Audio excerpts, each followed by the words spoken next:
Thank you. Okay, Valeria, I'm going to ask you both the most stupid and the hardest questions that I often get on this issue. We know that immigration is an issue that animated much of the last presidential election.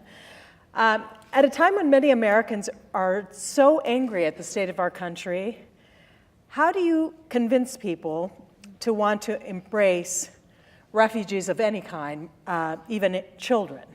How do you push back when they say, why should we care about these kids? We can barely take care of our own.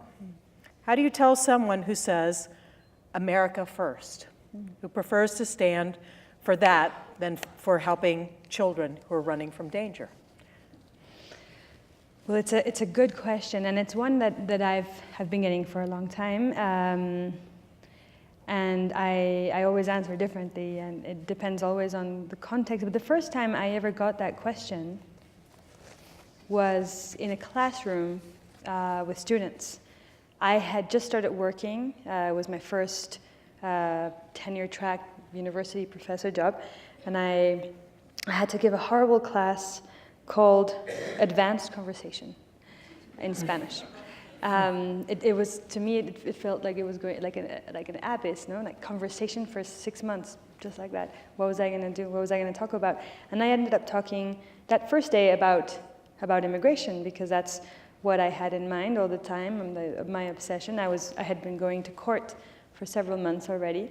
And one of my students in that class, not in our first session, but in maybe our third or fourth, said, well, but America is complicated enough, the system is broken enough, the schools don't work. Like, why should we also take in more people and solve the problems of other countries? And I made it my target for the semester to convince her slowly and without any, I mean, not directly, but to convince her that one cannot think of America, or any country for that matter, as if existing in a vacuum.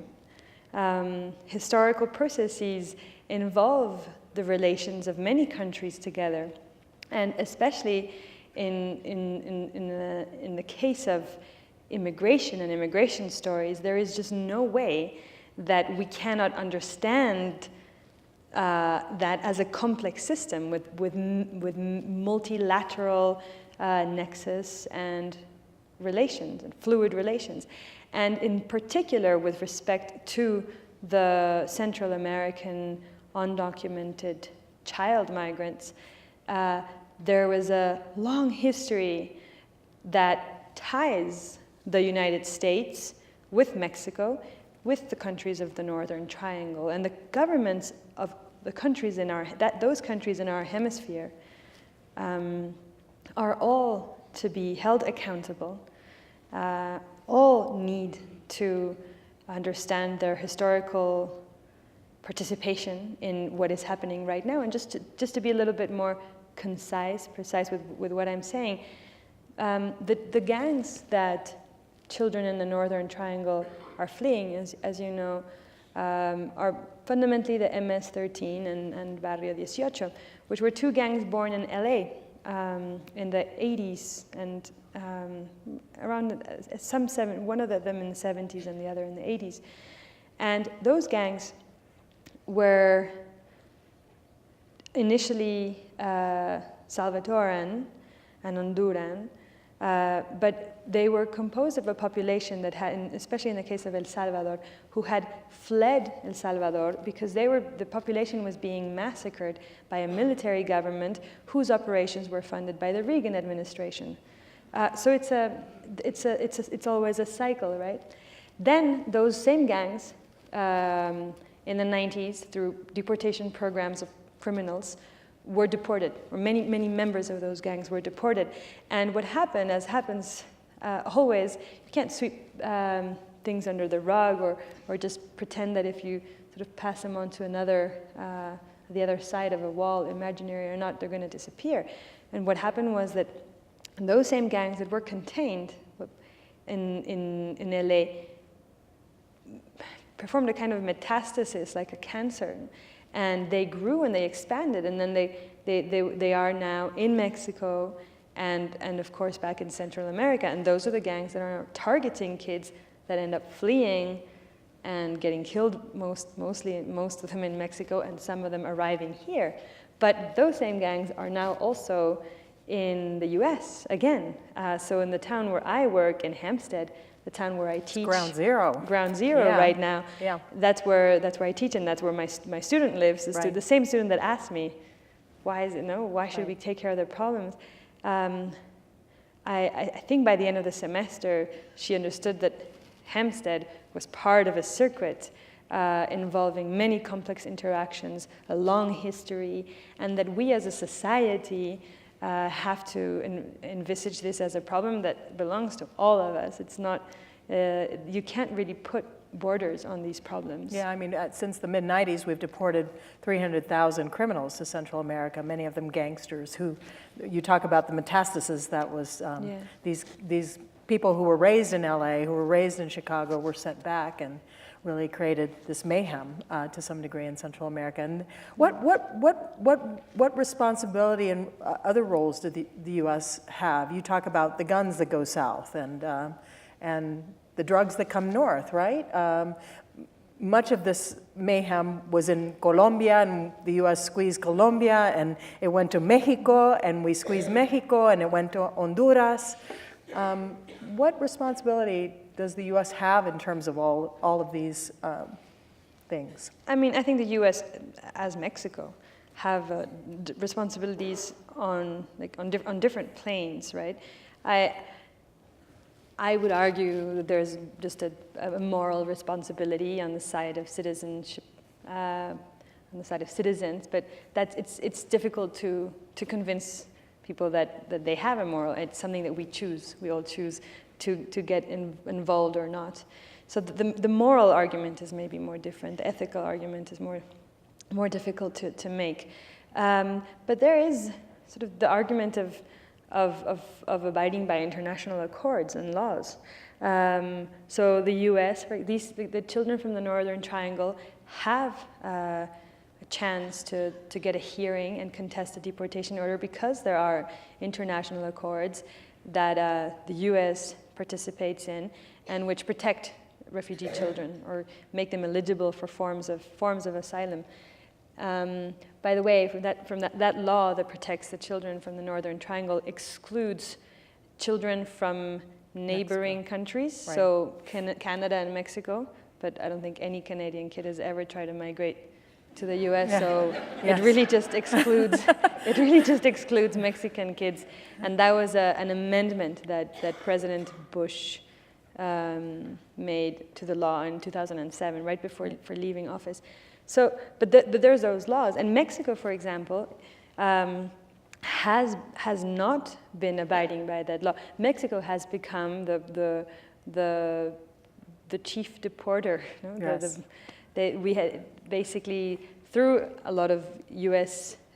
aid and funding as well, the Mexican government has become a kind of deportation machine and has militarized the southern frontier, the southern border with Guatemala, in a way that it had never had before. And a lot of the Central American migrants that have a right to due process in Mexico and would have a right to forms of asylum there are not even getting even close to the court. Right, yes. Let me go back to the moral argument. Do you find it that difficult to make with your students? Because, during World War II, the United States turned back the St. Louis ship with 800, 900 Jews. Many of them were sent back to their deaths. And after World War II, Eleanor Roosevelt said, never again. And she was a leader in saying that we would treat refugees in a different way in this country, and for helping establish these protocols that if someone presents themselves at your border and says, I am fleeing my country, my government cannot or will not protect me, I am asking you for safety, that we would be a country that would do that. And I make the argument that we lose the core of who we are if we do not protect vulnerable children running from harm. Do you find that argument really hard to make? I mean, I have some very racist, terrible relatives, and it's a hard sell. That's what I'm saying. Do you find that argument hard to make with your students? No, that's what I mean. I mean, it's not hard for me to make that argument, but I know I can see it in sometimes in their eyes that I'm not being very convincing when I speak about moral duties or obligations. It's a little bit. I would talk about maybe at least three arguments. One, sort of the plainly moral, ethical argument. Another one that involves the idea of historical responsibility, right, which I think you are pointing to right now. And then a third one, which I think is the strongest one, which has to do with abiding by international accords and laws, because that is where even the most recalcitrant racist would say, okay, no, it's a law. Right. Maybe. I mean, now they're changing all those laws as well. But, right. But yeah, I think I think that the sense of moral duty towards your fellow human beings has to come from a deep place inside you. Teachers can definitely be the midwives, right, writers, books, people that mentors, and can be the midwives of that, but it has to come from a deeper place. Yeah. So I'm curious, as someone who has come here as an immigrant, how you view this. Traditionally, when the economy improves, the immigration issue goes away. We stop hating immigrants. And that's happened after previous recessions and recoveries. And the pendulum, in a way, has swung back since the 2007 recession. In many states where they've passed driver's licenses, I know this is a controversial issue here in New Mexico, in-state tuition. What's been different this time? Sometimes I marvel that even at the high of these kids coming to the United States, 68,000 kids were apprehended at our southern border in 2014. That was the very high. That number of children wouldn't even fill one football stadium in this country. So why were they viewed as this plague, as this overwhelming threat? Why did Americans feel that they couldn't afford that amount of compassion? What's happening in this country on this issue? It's a very good question. I mean, it's a difficult one to answer. I think there's a racial component, and that is the primary component. I do believe that unfortunately these children wouldn't have gotten treated the way they are treated if they were of a lighter skin color. I think that institutions and neighbors and communities would have been more open to receiving them. I mean, I think there is a fundamental racism. Again, not only here. Mexico is such an example of that too, right? Mexico has had a history of having a very generous attitude towards exiles and refugees in history. So Mexico took in thousands of Spanish refugees, right, during the Civil War. Absolutely. In Spain. Thousands of people fleeing the dictatorships in the southern cone in Argentina, Brazil, Uruguay, Chile. But Mexico has been less generous with accepting Central Americans or Haitians, so there is who are often viewed as inferior. Absolutely. Yeah. So I think that the primary component is race, and that has become, of course, I mean, there's two things, right? The racial factor, since Trump appeared and he opened the Pandora's box of racism, has definitely increased and become a lot more visible, right? People feel entitled now to openly be emboldened. Racist. Absolutely. Yeah. But before that, and you mentioned how sort of this pendulum and the recessions and how we view migrants with respect to, or within the context of recessions, I think there's another factor, which is also when Democrats have been in power, I would say we, the left, we people who who would define themselves as liberal or left-wing, or often fall asleep a little bit. It's like, okay, now it's Obama, it's cool. Although Obama was terrible with these kids. That's what I was going to say. Yeah. And the Obama administration was particularly cruel to this group of children. He created a priority docket that started deporting them as quickly, basically a priority docket is a group of cases that become priority. But you can also view it as like a deportation machine, an express deportation machine. It was inhumane. He wanted to get rid of the 2008 law that requires that these kids get a full fair hearing before an immigration judge. He said, no, let a Border Patrol agent determine whether that child should be admitted and allowed to go. And not a judge and not a lawyer. And you know, we know that a child in Honduras, the last person they'll talk to is a person in uniform who's considered totally corrupt and is been paid by the gang. And you go and make say, this has happened to me, and the police take a photo of you and hand it to the gang, and tomorrow you're dead. So a Border Patrol agent is the last person you're going to disclose anything to. I'm sure you found it very difficult to get these children to talk as a translator, because they've been trained their whole life. You don't say anything about what's happened to you, because that puts you in mortal danger. And especially if the kids, if their second language is Spanish, because not only is it a second language, but it's also the language of oppression. It's the language of institutions. It's the language that there's also that the whole sort of inside colonialism of Spanish with respect to indigenous communities, and the violence of language there too.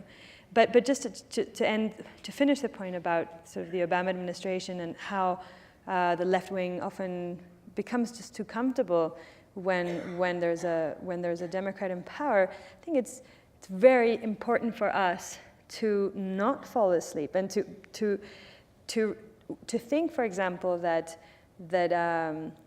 all of this is going to end when finally the Trump administration ends is very dangerous to believe. We have to remain awake always, right? And immigration had been, and you will attest to this, Sonia, had been kind of off the table for.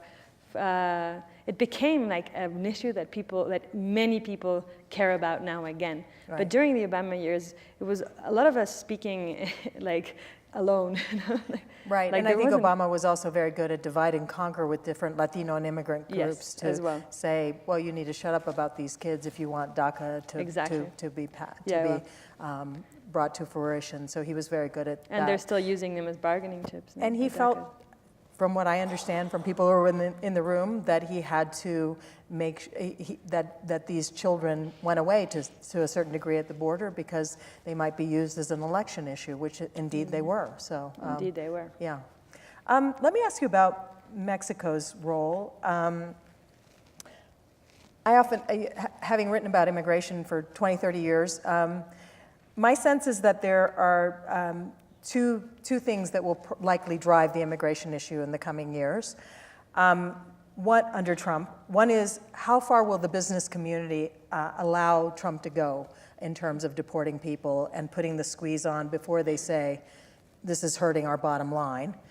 And the second big question, and that happened in Arizona under 1070, at a certain point, the business community in Arizona said, we've had enough of this. And they took out the guy who passed the 1070 law. They took him out of office and shot down 5 more laws that had been proposed because it had been bad for business. But the second big question is, how long will Mexico continue to do the U.S.'s dirty work, as you said, in deporting more Central Americans than the United States and not allowing these children to arrive at our border and beg for safety? The U.S. has funded by tens of millions this Plan Frontera Sur, and I witnessed this ferocious crackdown in Mexico where they were tasering children off of moving freight trains, and they built structures on the top of trains so that when you went, it would sweep you off the train. And I saw children walking the length of Mexico to try to reach our border. Very similar to what Europe is doing with Turkey, as you mentioned in the book, to keep refugees from arriving at Greece's shores. So what do you think Mexico will do? This is kind of the one bargaining chip they have with the United States, right? It's been for many different administrations. Right. The obsession is to be able to negotiate an agreement, an immigration agreement. I mean, we're going to see elections soon in Mexico next year. And I don't want to jinx it, but the general feeling is that the PRI will be voted out again. I mean, the PRI was in power in Mexico for 70 years. A long time. Like it's a very long time. It's it was like a soft dictatorship, or a dictatorship in the guise of a democracy. And they were finally voted out in 2000 when a lot of the left wing came to an agreement and said, okay, we have this candidate who is from the right, Vicente Fox, but actually, by the way, Mexicans have started to love Vicente Fox again. You have to follow him on Twitter. He is obsessed with Trump. So he's obsessed with Trump. Yes. Every day he tweets these like very funny. He's made like memes and GIFs. This is the ex-president. He's good. Yeah. And every day he has like they're pretty funny. And I think he's now planning to. I think people said that he's. I wonder if they're going to kick him out. He lives in the U.S. He's living in the U.S., and what he wants to dedicate himself to now is growing marijuana. So I don't know. But anyway, he's a businessman. Yes. That's what he came. Anyway, so they voted. Well, he did Coca-Cola before in Mexico. He did Coca-Cola, so, now marijuana. Yeah, marijuana. Something. It's actually much better than Coca-Cola, right? So anyway, he was voted in. The PRI was taken out, but it only lasted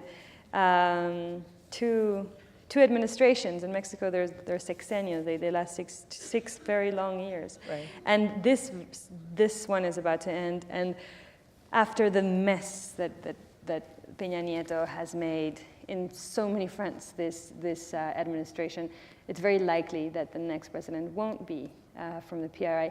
And I think that if any of the other possible candidates get voted in, that maybe there'll be a little bit less, I don't know, less lamebotas. How would you say that in English to the United States? Less what? Lamebotas. I don't know that word. That must be Mexican. Say lamebotas. What? Brown nosers? I've never heard, I don't know. I don't want to say yes, because what if I'm saying something completely different? I think that's probably right. That. Yeah, to suck up, right? Peña Nieto's like this well-behaved boy in the classroom that's like really well. Right.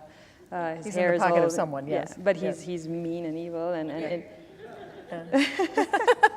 So anyway, I think that a new candidate from not the PRI might have more freedom to not bow down so easily. Let me ask you two last questions.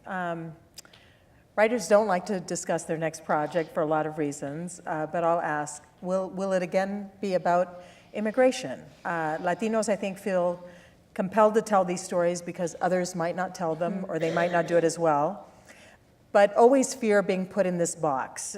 In journalism, we call it the taco beat. I've written about 40 or 50 social and social justice issues, but I'm most known about writing about immigrants. And the other struggle is, when you write about Latinos, do you always write positive stories? I tended to write positive and negative. I wrote about how a third of Latinos voted for Prop 187 in California, the mother of all anti-immigrant laws. I felt it was important just to tell Latino stories, but good and bad, that Latinos not be absent from the media, but some Latinos in my newsrooms strongly disagreed with my point of view. So I wonder, do you feel you have to keep telling these stories, and do you feel that if you have to keep telling them, that they have to be of a certain kind of story? That's one question, and the last question I wanted to ask you, maybe I'll hit you with both of them at once. That's three. I'm joking. That's three. Basta? No, está bien. You use a class at Hofstra to talk about this issue, as you mentioned, and you were thrilled that in the end, your 10 students mobilized to form a group called TIA to help these kids integrate, these children that you translate for, providing soccer games and English classes. What's the lesson there? You left interpreting to focus more on this. Why? And what can people here do to help? That's a great question, and I'll take it from there and then work backwards. Okay. yeah, that student that I was talking about earlier who challenged me and said, why does the US have to clean up other people's mess? And that she became the most ferocious defendant of, or advocate for child and teenage migrants in Long Island and Hempstead. And I find the same to be true, yes. It's really, I don't know, she found something within herself and working with teenagers where she decided to devote her life to social work now. Right. This 10 group of students was my advanced conversation class that luckily were a group of 10 brilliant minds that were tired of me speaking about immigration and bringing in I did bring a lot of specialists to talk about immigration from different points of views because I knew where my limitations were. But after about a few months of doing this, they sat me down and they said, okay, Prof, we don't want to just talk about this, we want to do something. And we realized that here, this town, this part of the US is full of newly arrived Central American children and teenagers, and that we can actually do something. They wanted to break out of the ivory tower. Yeah, yes. The campus is kind of an ivory tower. So they did, and we drafted a constitution, and now we created this organization called TIA. Now, I've asked myself a lot, no, like what am I going to continue doing? How do I divide my energy? How do I channel my energy as a writer and activist in a way that where I don't end up spending a lot of energy in things that don't really become meaningful. And I know that I also worry about the second thing you said, which is being put in a pigeonhole. If you're a Latino woman, a woman of color, then you're only allowed to write from there and about that, and if you write something else, maybe you're not listened to, and I don't want that. Mm-hmm. I want to retain my absolute freedom, and if I want to write a novel about carpets one day, go for it. I want to be able to do that because what for? I mean, that's why I'm a writer as well. Or that's one of the main reasons why I'm a writer. No? I don't have a boss. No one tells me what to do. I was a very rebellious teenager, but at the same time I'm a nerd, so being a writer was a perfect combination, right? Retaining a freedom, but working hard always. And that's what I want to keep on doing. Now, I cannot ignore the reality, and we all feel it, I think. Something changed in the world. Something really did change. Or we woke up to it. We woke up to a feeling that things were more fragile than we thought, that totalitarian and authoritarian governments are right there. You know, it's the world wars are over, and totalitarian states were replaced by some form, not everywhere, but by democracies, but they're so much more fragile than we thought, democracies. And I think that being aware of that, I do have a sense of political duty that I didn't have 10 years ago or even 5 years ago, which means that my writing will necessarily also be political. I have to find a way in which I can be free, but also remain attuned to the changing times. And to do both, And to do both. Yeah. Okay, Valeria, thank you so much. Thank and Thank you. Thank you. And I should say that we will both be signing books after this talk. And thank you for a wonderful discussion. Thank you, Sonia. Yeah, thank you very much. Thank you for coming.